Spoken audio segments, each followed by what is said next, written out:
Hello everyone, मेरा नाम है नरेश कोरी। आप देख रहे हैं मेरा यूट्यूब चैनल थर्मल इंजीनियरिंग के लेक्चर सीरीज। आज हम लोग पावर प्लांट इंजीनियरिंग के यूनिट 3 के पहले लेक्चर की तरफ जाएंगे।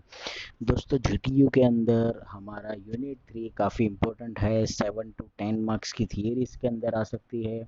नंबर ऑफ थियरीज आप लोगों को पढ़नी है। हमारे चैप्टर का नाम है कोल एंड एस हैंडलिंग सिस्टम, जिसके अंदर हम लोग पढ़ेंगे कि बॉयलर के अंदर फ्यूल को बर्न करने के लिए जो कोल को प्रिपेयर किया जाता है वो कोल किस तरह से प्रिपेयर होता है, उसका हैंडलिंग सिस्टम क्या है। बॉयलर के अंदर जो भी ऐश जनरेट हो रही है उस ऐश को किस तरह से डिस्पोज किया जाता है, उसके सिस्टम्स क्या है, उसकी मेथड क्या है। कोल को हमारे बॉयलर के अंदर किस तरह से बर्न किया जाता है, जिसको हम लोग बर्नर्स बोलते हैं, तो कैसे वेरियस टाइप्स के बर्नर्स के यूज़ होते हैं, ये सारी चीज़ें हम लोग इस चैप्टर के अंदर पढ़ेंगे। और साथ ही साथ हम लोग प्रैक्टिकल नॉलेज लेंगे कि थर्मल पावर प्लांट का पहला स्टार्ट मतलब कि हमारा फ्यूल किस तरह से तैयार किया जाता है। तो हमारा फर्स्ट क्वेश्चन भी यही है, हमारी फर्स्ट थियरी भी यही है कि the layout of your plant handling of coal, मतलब कि कोल को किस तरह से हैंडल किया जाता है। तो ये चीज़ मैं आप लोगों को फिगर के बेस पर समझाता हूँ, कुछ जल्दी समझ में आएगा। देखिए, आप लोगों ने देखा होगा कि जनरली थर्मल पावर प्लांट के पास में से नॉर्मली, जैसे कि हमारे गुजरात के अंदर बात की जाए तो टोरेंट का पावर स्टेशन है। गांधीनगर में सेक्टर 26 या 28 के पास में जो थर्मल पावर प्लांट है। अब देखिएगा प्रैक्टिकली क्या होता है कि थर्मल पावर पावर प्लांट के पास में से एक रेलवेज की लाइन दी जाती है। वो रेलवेज की लाइन देने का मतलब क्या होता है, रेलवेज की लाइन इसीलिए दी जाती है क्योंकि हम लोग रेलवेज की लाइन के through large number of amount में हमारे फ्यूल को हमारे डेस्टिनेशन तक पहुंचा सके। देखिए, बॉयलर के अंदर हम लोग जनरली यूज़ करते हैं एज अ फ्यूल के तौर पर हम लोग चारकोल, मतलब कि पाउडर फॉर्म में एकदम फाइन सुपर साइज वाले फॉर्म में हम लोग हमारे कोल का यूज़ करते हैं। ठीक है, so coal is the main fuel for us into the thermal power plant for producing steam at high pressure for the burning purpose into the boiler। तो ये जो कोल होता है वो कोल जनरली ट्रेन के थ्रू ट्रैवल करवा करके हमारे बॉयलर तक या तो हमारे रिक्वायर्ड एरिया तक पहुंचाया जाता है। तो स्टार्टिंग हमारी यही होती है। As you can see that the coal delivery road, rail, ship, तीन तरीके से हो सकता है, by road, by rail and by ship. अगर बाय रोड है तो उसका क्या होगा, बाय रोड की स्टोरेज हम लोग दो तरीके से कर सकते हैं। पहली स्टोरेज हमारी होगी आउटडोर स्टोरेज में, और दूसरी स्टोरेज होगी हमारी कवर्ड स्टोरेज में। आउटडोर स्टोरेज का मतलब ये हो गया कि आप लोग ओपन स्पेस में आपके फ्यूल को जमा कर सकते हो, जहाँ पर आप लोगों को सनलाइट कम्प्लीटली मिल रही है या फिर मॉइस्चर कंटेंट आपकी बहुत ही कम है आपके एटमॉस्फेयर में। देखिए, मॉइस्चर कंटेंट बहुत ही ज़्यादा इंपॉर्टेंट रोल प्ले करता है। अगर आपके फ्यूल के अंदर मॉइस्चर जा रहा है, सीधी सी बात है, प्रैक्टिकली थोड़ा सोचिएगा, अगर आप लोगों के एटमॉस्फेयर में मॉइस्चर ज़्यादा है और ऐसे हाई लेवल वाले मॉइस्चर वाले एरिया के अंदर या एटमॉस्फेयर के अंदर इसके रिस्पेक्ट में या इसके कांटेक्ट में जब हम हमारे फ्यूल को स्टोर करते हैं तो 110% चांस है कि हमारा फ्यूल मॉइस्चराइज हो जाएगा, और ऐसे फ्यूल को बर्न करने के लिए बहुत ज़्यादा तकलीफ पड़ती है। इसका बेस्ट एग्जांपल है गीली लकड़ी को जलाना और सूखी लकड़ी को जलाना, dry wood and the wet wood. ठीक है, आपको पता होगा कि जो सूखी लकड़ी होती है वो काफ़ी जल्दी हीट पकड़ लेती है, काफ़ी जल्दी आग पकड़ लेती है, लेकिन गीली लकड़ी को जलाना बहुत ही मुश्किल होता है। बिल्कुल इसी तरह से हमारे फ्यूल का स्टोरेज भी काफ़ी ध्यान से किया जाता है।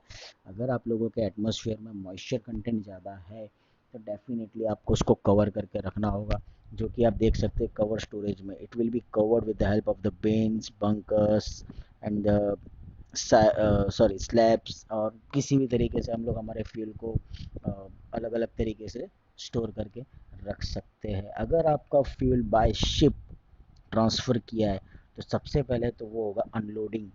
ठीक है, अनलोडिंग का मतलब आपको पता है, अनलोडिंग का मतलब होता है कि जिस पे से आप लोग उसको लेकर के आए, जिस व्हीकल के थ्रू या जिस भी ट्रांसपोर्टेशन मेथड से, तो उसको वहाँ से हटा करके दूसरी जगह पर ले जाना। ठीक है, तो अनलोडिंग किस तरह से होता है, अनलोडिंग होगा by lift, by truck, by crane और बाय बकेट्स।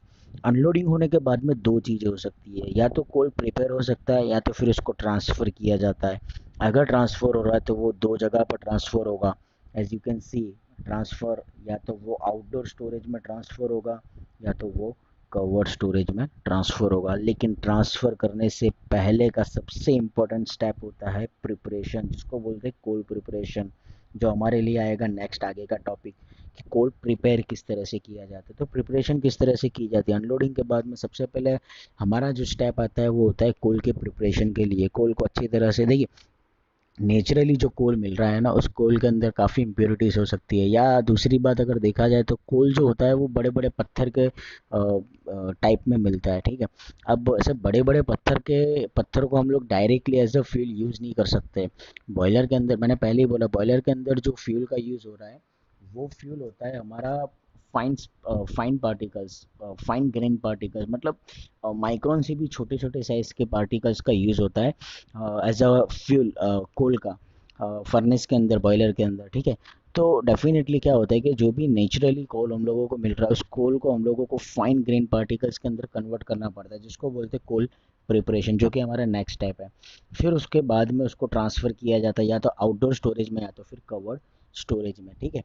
जो रोड बाय आप लोगों ने देख लिया, वो रोड यही है कि फ्यूल को जब हम लोगों ने फाइन ग्रेन पार्टिकल्स में कन्वर्ट कर दिया, उसके बाद में आप सीधा स्टोरेज में ले जा सकते हो। स्टोरेज के बाद में हमारा जो कोल होगा वो जाएगा इन प्लांट हैंडलिंग सिस्टम में। अभी ट्रांसफ़र के अंदर आप लोग कौन से मेथड्स का यूज़ कर सकते हो, तो ट्रांसफ़र के अंदर जो मेथड्स का यूज़ होता है वो है बेल्ट कन्वेयर, स्क्रू कन्वेयर, ठीक है, स्किप होइस्ट, हाइट कन्वेयर वगैरह वगैरह एक्सेट्रा एक्सेट्रा। आप लोग ये 3-4 मेथड्स का यूज़ कर सकते हो, हम लोगों को पढ़ना ही है। और प्रिपरेशन के अंदर जो हम लोग इक्विपमेंट्स का यूज़ करते हैं तो वो होता है क्रशर है, साइज़र है, ड्रायर्स है। मैंने पहले ही बोला ड्रायर्स क्यों क्या होता है, ड्रायर का मतलब ये होता है कि अगर हमारे फ्यूल के अंदर मॉइस्चर है तो उस मॉइस्चर को दूर करने का काम करेगा, ठीक है, तो उसको बोलते हैं ड्रायर। साइज़र का मतलब ये होगा कि उसको सेम पार्टिकल्स, हमारे कोल के सारे जो भी millions of billions of particles होंगे वो सारे के सारे सेम साइज़ के होंगे। एक भी पार्टिकल का एक भी साइज आगे पीछे नहीं होगा, मतलब कि कम बढ़ नहीं होगा, कम ज़्यादा नहीं होगा, वो सेम साइज का होगा, इसीलिए इसको बोलते हैं साइजर की ज़रूरत पड़ती है।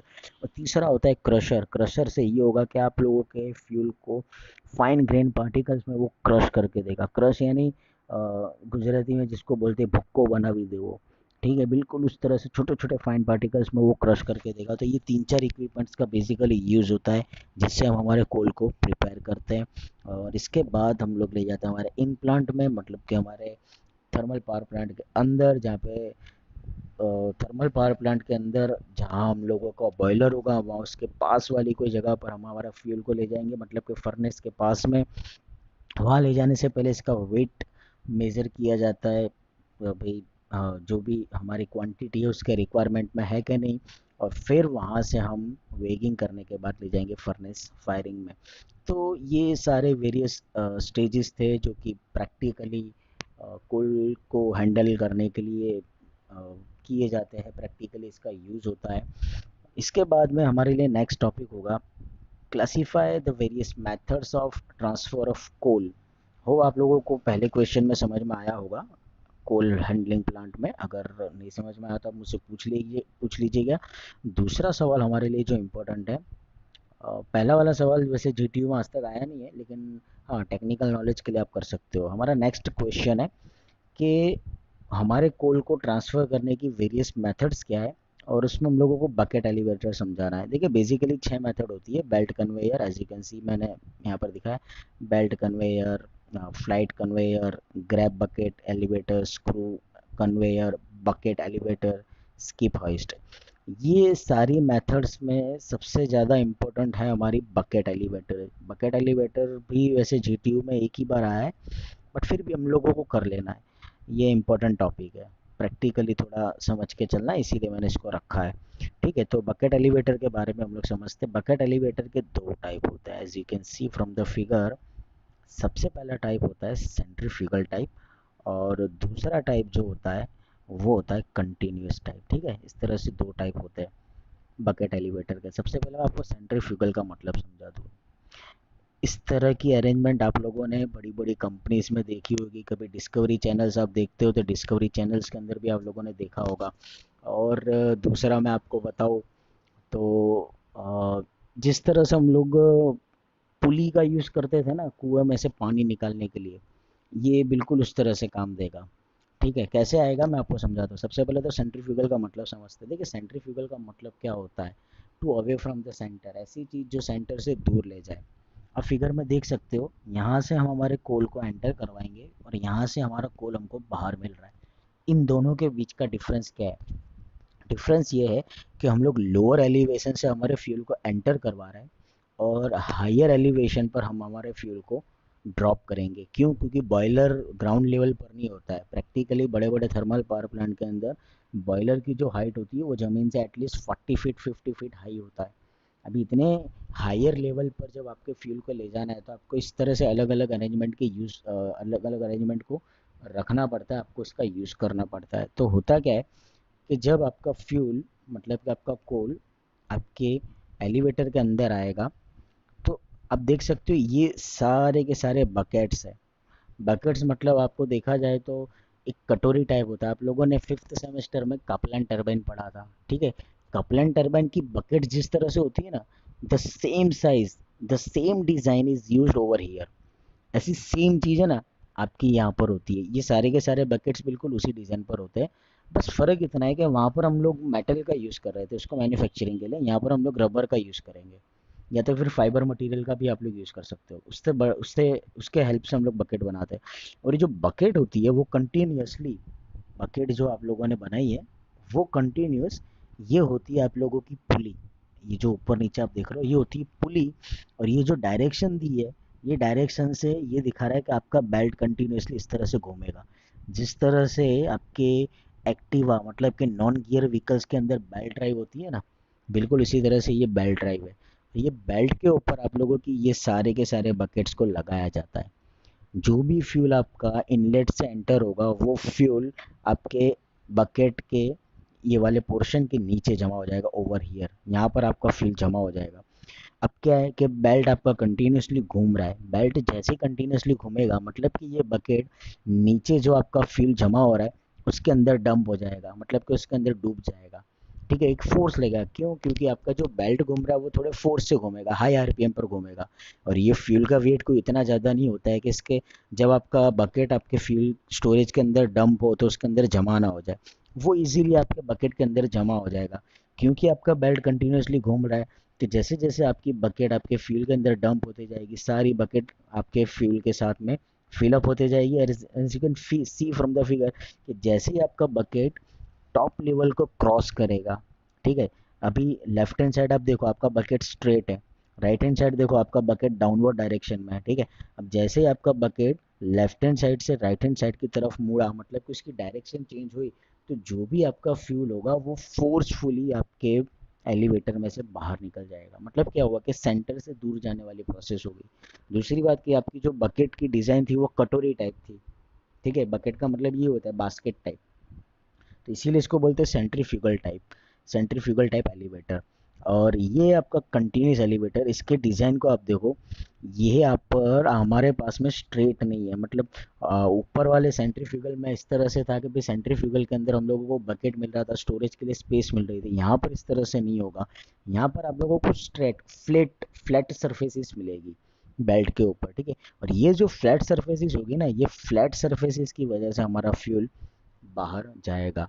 इसको कंटिन्यूस टाइप, दोनों के दोनों कंटिन्यूस है, दोनों के दोनों कंटिन्यूस है। बस फर्क इतना है कि ये सेंट्रीफ्यूगल है जिसमें बकेट का यूज हो रहा है और यहाँ पर हम लोगों को फ्लैट सरफेस का यूज करना है बेल्ट के ऊपर हमारी बकेट्स को।